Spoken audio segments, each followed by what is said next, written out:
अवधूत चिंतन श्री गुरुदेव दत्त. श्री स्वामी समर्थ. जय जय स्वामी समर्थ. नमस्कार प्रेमळ स्वामी भक्त हो. तुमचा आपल्या महाराजांच्या भक्तिमार्ग एक मार्ग स्वामी सेवेचा ह्या यूट्यूब चॅनलवर मनापासून स्वागत. भक्तांनो, काही गोष्टी ह्या विज्ञानाने समजवता येत नाहीत, पण श्रद्धा आणि अनुभवाने ते जाणवता येतात. अखंड विश्वास, निस्वार्थ भक्ती आणि स्वामी समर्थांची कृपा या तिन्हींचं मिश्रण अशक्यालाही शक्य करतं.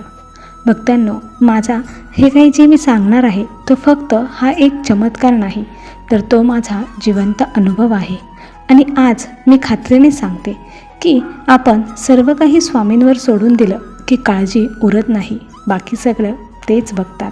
श्री स्वामी समर्थ. जय जय स्वामी समर्थ. तर चला मग भक्तांनो, ताईंच्या अनुभवाला सुरुवात करूयात ताईंच्याच शब्दात.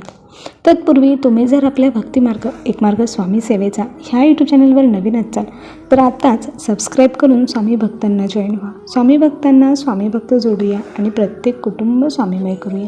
श्री स्वामी समर्थ. जय जय स्वामी समर्थ. तर माधवीताई सांगतात की माझ्या आयुष्यातला तो गुरुवार. माझं नाव माधवी आहे. मी पुणे जिल्ह्यातल्या एका छोट्याशा गावात राहते. गावातल्या शाळेत मी मुलांना शिकवते. माझं आयुष्य साधं आहे. सकाळी शाळा, संध्याकाळी घरकाम आणि प्रत्येक गुरुवारी स्वामी समर्थांची पूजा. माझ्यासाठी गुरुवार हा फक्त आठवड्याचा एक दिवस नाही, तर तो माझ्या आत्म्याशी जोडलेला दिवस आहे. त्या दिवशी मी लवकर उठते, अंघोळ करून स्वामींच्या फोटोसमोर दिवा लावते, फुलं अर्पण करते आणि श्री स्वामी समर्थ हा मंत्र किमान 108 वेळा म्हणते. हा माझा जीवन श्वासच आहे. पण काही महिन्यांपूर्वी माझ्या आयुष्यात एक अशी वेळ आली जिथे माझा हा विश्वास अगदी कसोटीवर लागला. सुरुवातीला मला फार थकवा जाणवू लागला. थोडं चाललं की धाप लागे, छातीत दुखायला लागे. मला वाटलं कदाचित जास्त कामामुळे थकल्यासारखं होतं. पण एक दिवस वर्गात शिकवताना अचानक माझं डोकं गरगरलं आणि मी खाली बसले. घरच्यांनी मला गावच्या डॉक्टरांकडे नेलं. त्यांनी तपासून सांगितलं की मला लगेच मोठ्या शहरात जाऊन चाचण्या करायला हव्यात. पुण्यातल्या हॉस्पिटलमध्ये जेव्हा रिपोर्ट आले तेव्हा डॉक्टर म्हणाले, तुमच्या हृदयात ब्लॉकेज आहे आणि एक गाठसुद्धा आहे. ही परिस्थिती गंभीर आहे, तातडीने ऑपरेशन करावं लागेल.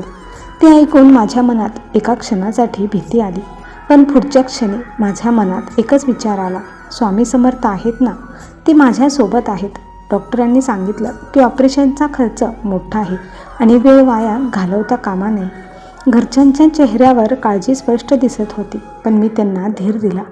ऑपरेशनची तारीख ठरली आणि ती जशी जशी जवळ येत होती तसं तसं माझं शरीर कमकुवत होत होतं. तरीही गुरुवारची पूजा मी कधीही चुकवली नाही. त्या दिवशी मी नेहमीप्रमाणे स्वामींच्या मूर्तीसमोर बसून तासनतास भजन ऐकत असे. माझा विश्वास होता, देव आपल्याला सोडत नाहीत जोवर आपण त्याला सोडत नाही. ऑपरेशनच्या 4 दिवस आधीचा गुरुवार माझ्या आयुष्यातला सगळ्यात वेगळा दिवस ठरला. त्या सकाळी उठल्यावर माझ्या मनात एक तीव्र इच्छा होती. आज मला स्वामींना भेटायचं आहे, त्यांच्यासमोर बसायचं आहे. माझं मन त्यांच्याशी बोलावं असं मला वाटत होतं. मी मुलीला म्हणाले, अगं आज मला मंदिरात घेऊन चल, मला स्वामींना काही सांगायचं आहे. मुलीने मला आधार देत मंदिरात आणलं. तेथे पोचल्यावर मी नेहमीप्रमाणे स्वामी समर्थांच्या मूर्तीपाशी बसले. मंदिरात मंद प्रकाश, दिव्याचा सुगंध आणि मृदू भजनाचा आवाज, सगळं वातावरण अगदी पवित्र होतं. मी डोळे मिटले आणि जप सुरू केला. श्री स्वामी समर्थ, श्री स्वामी समर्थ, श्री स्वामी समर्थ. जशी जशी मी जपात तल्लीन झाले तसं तसं मला आजूबाजूचं विसरायला लागलं. काही वेळाने माझ्या मनात एक उबदार प्रकाश जाणवला. डोळे मिटलेले असतानाही तो प्रकाश मला स्पष्ट दिसत होता. आणि मग जणू माझ्या समोरच स्वामी समर्थ उभे होते. त्यांचा हात माझ्या डोक्यावर होता आणि त्यांनी हळू आवाजात सांगितलं, घाबरू नकोस, तुझं दुखणं आम्ही घेऊन जातो. त्या क्षणी माझ्या डोळ्यातून अश्रू वाहू लागले. तो आनंद, ती शांतता शब्दात सांगता येणार नाही. मला जाणवलं, माझा भार आता माझा राहिला नाही, तो स्वामींनी आपल्या अंगावर घेतलाय. त्या दिवसानंतर मी अगदी हलकं, निश्चित वाटत होतं. ऑपरेशनच्या 2 दिवस आधी डॉक्टरांनी काही तपासण्या पुन्हा केल्या. ते रिपोर्ट बघून आश्चर्यचकित झाले.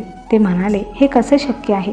तुमचं ब्लॉकेज आणि गाठ दोन्ही गायब झाले आहेत. आता ऑपरेशनची गरज नाही. माझ्या डोळ्यात पाणी आलं, पण चेहऱ्यावर हसू होतं. मी मनात म्हटलं, स्वामी तुमचं वचन तुम्ही पाळलत, मला नवजीवन दिलत. त्या दिवसानंतर माझ्या आयुष्यातले सगळे गुरुवार आणखी खास झाले. मी पुन्हा शाळेत जाऊ लागले, मुलांना शिकवू लागले आणि प्रत्येक गुरुवार अजून अधिक भक्तिभावाने साजरा करू लागले. कधी कधी लोक मला विचारतात, खरंच असं होतं का? मी फक्त हसते आणि म्हणते, हो होतं, पण ते अनुभवायला श्रद्धा हवी, नुसती अपेक्षा नाही. आजही मी रोज प्रार्थना करते, पण काही मागत नाही. फक्त इतकंच सांगते की स्वामी, मी सगळं तुमच्यावर सोपवलं आहे.